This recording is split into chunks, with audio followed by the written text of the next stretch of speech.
תגידו, את הסרטון של הליכוד שמראה את הישגי הממשלה בארבעת החודשים הראשונים שלה, ראיתם? איזה עבודה, איזה ממשלה, טיל, מה זה טיל? 200 רקטות מאז הממשלה הזו. כמה הישגים, כמה עשייה, ברוב כל ההישגים והעשייה אי אפשר לעקוב. אז אמרתי יאללה, נעשה שירות לציבור ונעשה סוג של צפייה מודרכת. אז בואו נתחיל הישג הישג, דבר דבר.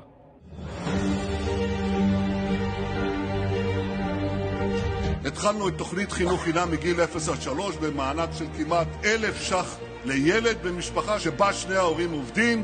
ראיתם? התחלנו את תוכנית חינוך חינם מ-0 עד 3. אז קודם כל כמה דברים. אחד, זה לא 1,000 שקלים, זה 940 שקלים לחודש, עד 940 שקלים לחודש. 2, זה לא התחלנו, זה נתחיל, כי זה ייכנס לתוקף, אם זה יעבור בינואר 2024. ודבר שלישי והכי חשוב, זו הייתה הבטחת הבחירות המרכזית של נתניהו. לא רפורמה ולא נעליים, זה חינוך חינם בגילי 0 עד 3, הוא הסתובב בכל מקום ואמר את זה, שהוא יעשה את זה לאלתר. אז לא רק שהוא לא עשה את זה, הוא גם מסבסד פה במקרה הטוב שליש מהעלות של חינוך לילדים בגיל הזה, כי הרי פעוטון לא עולה 940 שקלים, הוא עולה פי 3 ולפעמים אפילו יותר, ואני בכלל לא מתחיל לדבר על מה עם משפחות שלא מגיעות לרף המס, או לא עובדות, ומה עם כאלה שיש להם יותר מילד אחד בגילאים האלה. בקיצור, אני אעזור לך, אדון נתניהו, ובוא ננסח מחדש את ההישג הזה, אוקיי? שזה נחמד במקרה הטוב, אבל זו הייתה הבטחת הבחירות שלך, אני מזכיר לכולם. אני אנסח את זה מחדש. אנחנו אמורים להתחיל בשנה הבאה ליישם חלק קטן מהבטחת הבחירות המרכזית שנתתי, וכמו תמיד, שכחנו את האזרחים החלשים. שמח לעזור, בואו נמשיך עם עוד הישגים. ביטחון האישי, אנחנו מקימים סוף סוף משמר לאומי, ואנחנו מוסיפים מיליארדי שקלים לתקציבה של משטרת ישראל. ראיתם? דיבורים, תקציבים למשטרה, דיבורים. בינתיים המשטרה מפורקת. איתמר בן גביר, הטרוריסט, עושה שם טרור, כי זה מה שהוא יודע לעשות, הוא טרוריסט. האלימות ברחובות גואה, הטרור הפלילי בשיאים שכל הזמנים, מתחילת השנה 73 הרוגים רק במגזר הערבי. הנגב והגליל מוזנחים, לא משילות, לא נעליים ולא פיתות. ועוד דבר מוזר, שחשוב להגיד, הסרטון התחיל בזה שהוא מדבר על הדברים שהממשלה עשתה בארבעת החודשים שלה. בינתיים כל מה שראינו זה דיבורים על מה שהם אומרים שהם יעשו. אבל בואו נראה, אולי בהמשך נראה גם דברים שבאמת עשו. המצאנו את העלייה במחירי החשמל והמים, ביטלנו מכסים על עשרות מוצרי צריכה, נכניס רשתות שיווק בינלאומיות לתחרות, הוספנו נקודות זיכוי ממס, חתמנו הסכם היסטורי עם ההסתדרות, עשינו מהפכה במחירי התחבורה הציבורית. רגע. בבחירות אתה אמרת שאתה תוריד את מחירי המים והחשמל. ועכשיו אתה מתגאה בזה שצמצמת את העלייה שלהם?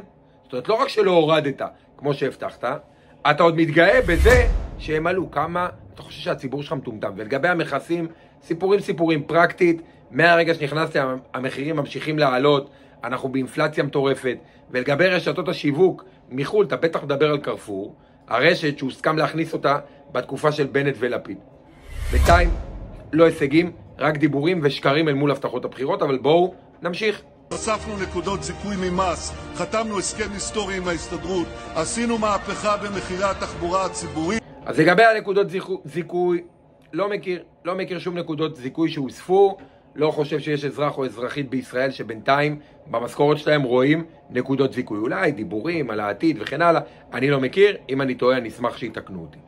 מהרגע שעליתם, לא רק שאני לא ראיתי נקודות זיכוי, אני רואה רק שהכסף של אנשים רק יוצא יותר, כי המחירים מתפוצצים והכל פה מתרסק מבחינת הכלכלה. וגבי ההסכם עם ההסתדרות, סבבה, מגניב, זורם איתך שזה הישג, למרות שאני לא בטוח בכלל שהסתדרות חזקה במבנה הנוכחית שלה זה מה שטוב למדינת ישראל, אבל נניח.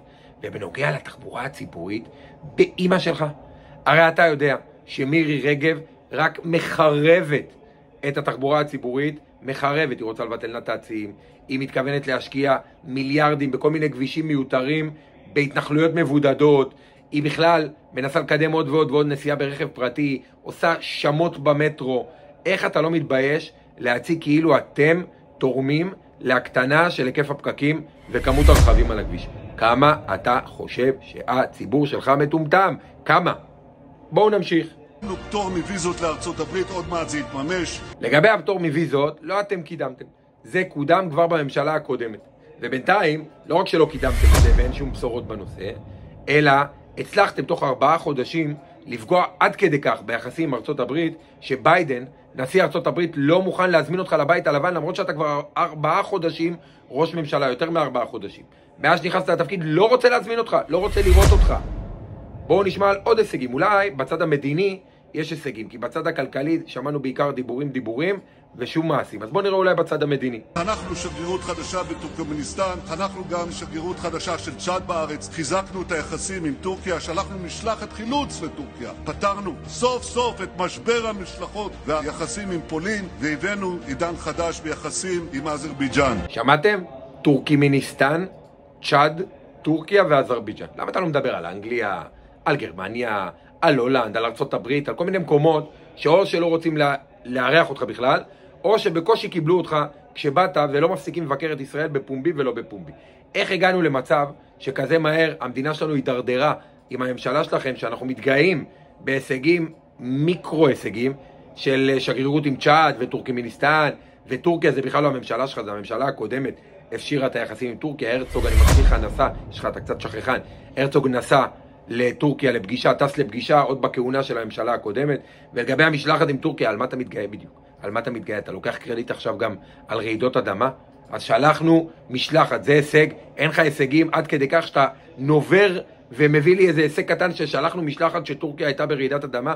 וגם בנוגע לפולין, זה משבר שהממשלות הקודמות שלך יצרו, ולא רק שלא פתרת אותו, התקפלת בצורה מבישה מול האנטישמיות של הפולנים.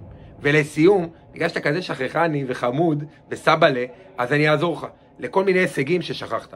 בממשלה שלך, ב4 חודשים, היו 19 הרוגים מפעולות טרור. היו 200 רקטות מעזה, מלבנון, וככה פינוק גם מסוריה. יש 73 הרוגים מטרור פלילי במגזר הערבי. יוקר המחיה שובר שיאים, אופק הדירוג של ישראל, אופק דירוג האשראי, ירד, הריבית לא מפסיקה לעלות, המשבר החברתי בשיאים שכל הזמנים, החברה פה נקרעת, ההרתעה הישראלית מתרסקת, ואת כל זה הספקתם ב4 חודשים. 4 חודשים.